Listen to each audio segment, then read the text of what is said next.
Poison girl thriller action story episode 13 liquid x.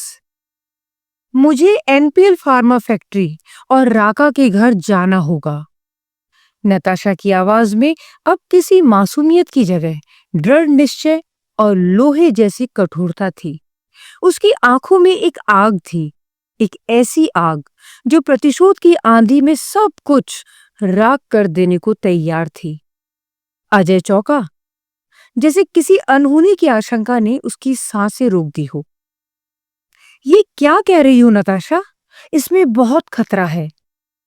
उसका स्वर थरथरा रहा था, लेकिन वो जानता था कि अब उसकी बातों का असर उस पर नहीं पड़ने वाला।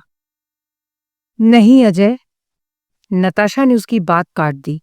उसकी आंखें सीधा अजय की आंखों में धसी थी, जैसे सवाल नहीं, सिर्फ उत्तर चाहती हो।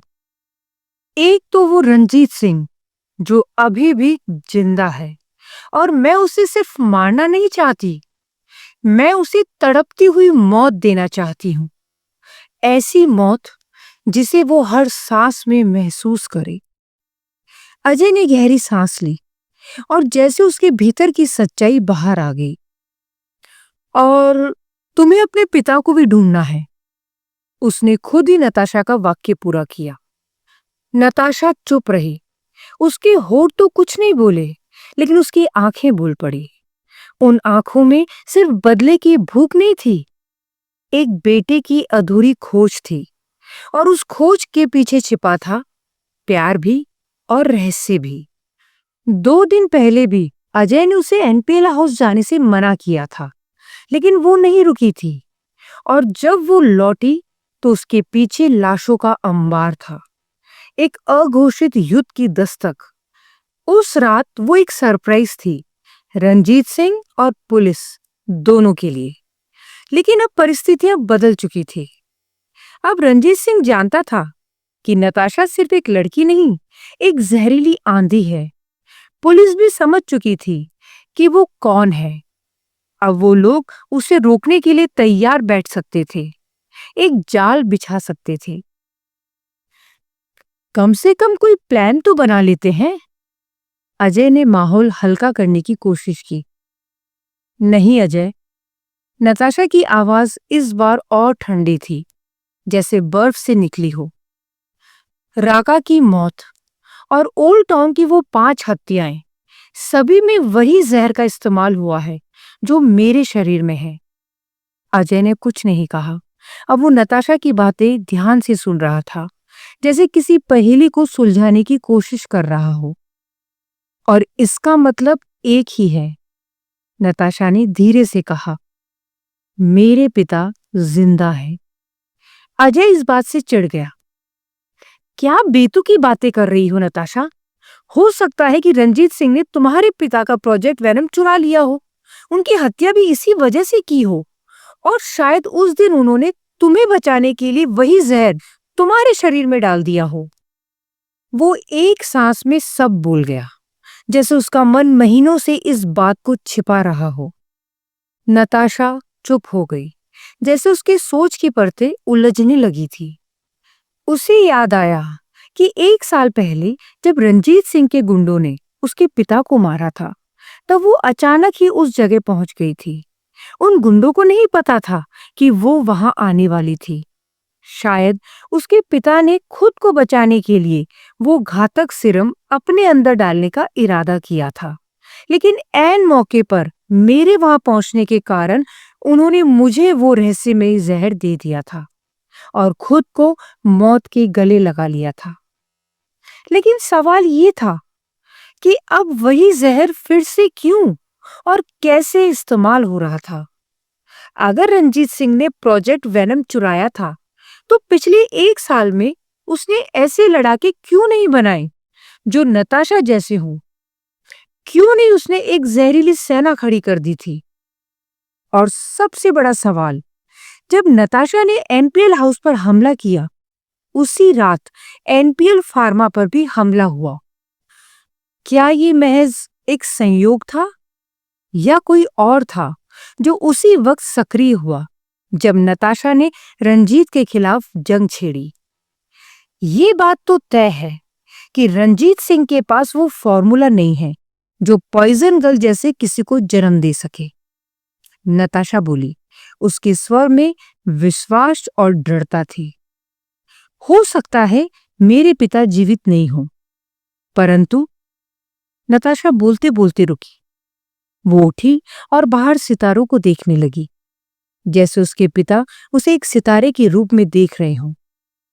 वो फिर आगे बोली, अगर मेरे पिता जीवित नहीं भी हैं और ये सब कोई और कर रहा है, तो भी मुझे उस कोई और को ढूंढना होगा। मुझे उससे मिलना है, समझना है कि उसे मेरे पिता की खोज प्रोजेक्ट वेनम कहां से मिली और उसकी रंजीत सिंह से क्या दुश्मनी है। अजय समझ चुका था कि नताशा अब रुकेगी नहीं। उसने सोचा था कि उस रात रंजीत सिंह की मौत के बाद कहानी खत्म हो जाएगी। उसे लगा था कि नताशा के जहर ने उस शैतान को खत्म कर दिया है और अब वो दोनों कहीं दूर शांत जीवन शुरू कर सकते हैं। लेकिन कहानी अभी खत्म कहाँ हुई थी। वो मरा हुआ व्यक्ति रंजीत सिंह नहीं था, वो तो उसका हमशक्ल भाई निकला। और अब रंजीत सिंह का एक और दुश्मन सामने आ गया था, एक और जहरीला रहस्य, एक और परछाई। अब सवाल सिर्फ इतना नहीं था कि रंजीत सिंह को मारना है। अब सवाल था, कौन है वो तीसरा चेहरा जो अंधेरे में छिपा है? क्या वो नताशा के पिता का पुराना सहयोगी है, या वो एक नया शिकारी है जो प्रोजेक्ट वेनम से एक जहरीली क्रांति छेड़ना चाहता है? कहानी अब एक व्यक्तिगत बदले से आगे बढ़कर एक रहस्यमय युद्ध की ओर बढ़ रही थी और नताशा अब एक साधारण लड़की नहीं, बल्कि एक जहरीली कथा की नायिका बन चुकी थी। एक ऐसी कथा जिसकी हर परत में मौत छिपी थी और हर मोड़ पर एक नया दुश्मन। अजय जानता था कि अब जो रास्ता है वो सिर्फ खून, जहर और रहस्य से होकर गुजरेगा। रात का तीसरा पहर था।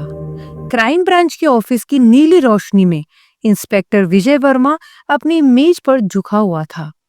सामने फैली हुई थी 3 पोस्टमार्टम रिपोर्ट्स, पर ये रिपोर्ट्स महज शव परीक्षण नहीं थी।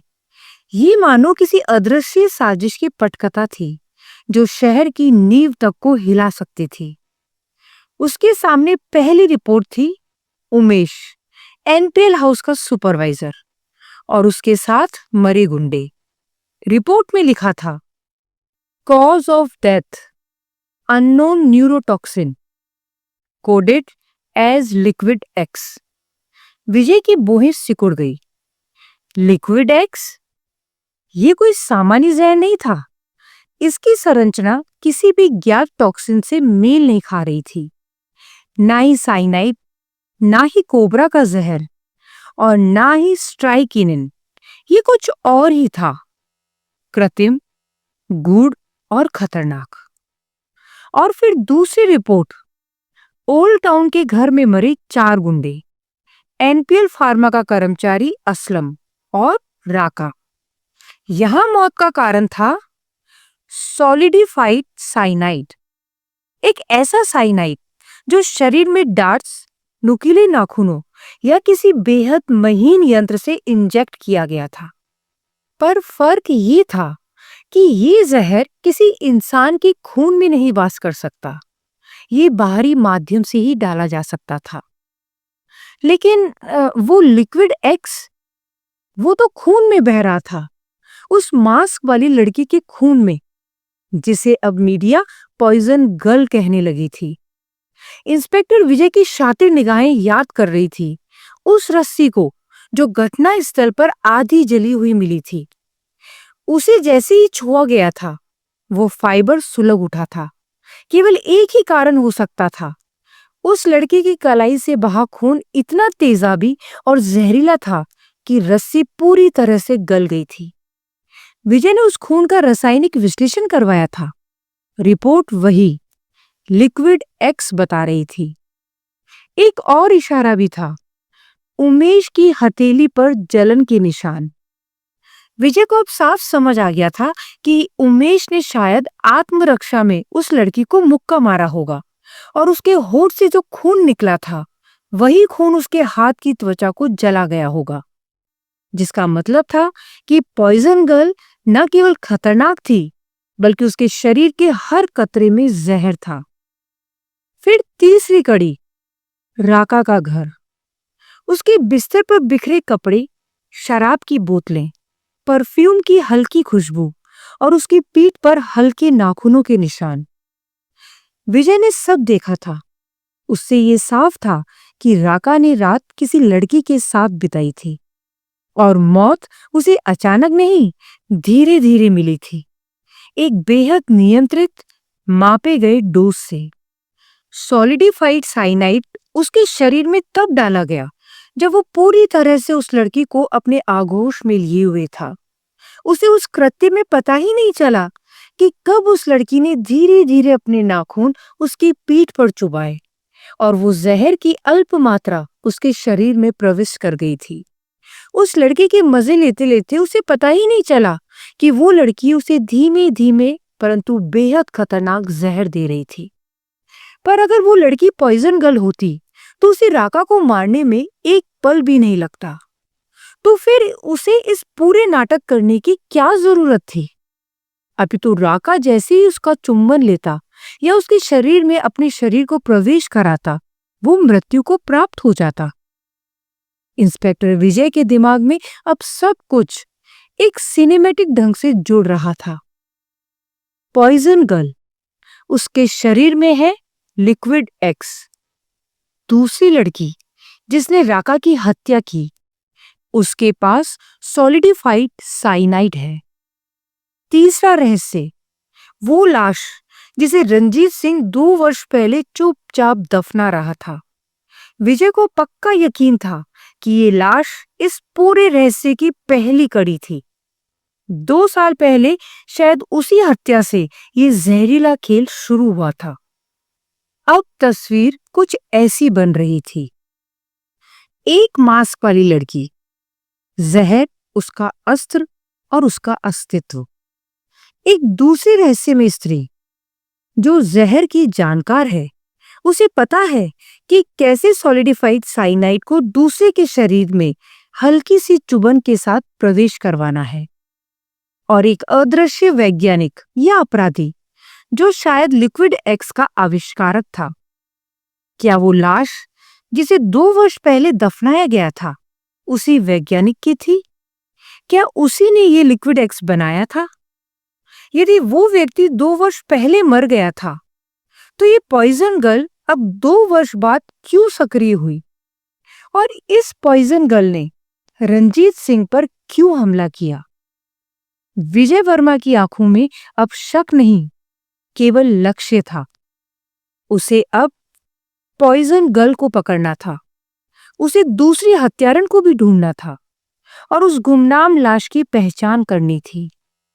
शहर में जहर फैल रहा था, धीरे धीरे पर शातिर अंदाज में, और जहर देने वाला कोई आम अपराधी नहीं था, बल्कि विज्ञान, साजिश और भावनाओं से बनी कोई शातिर खिलाड़ी थी।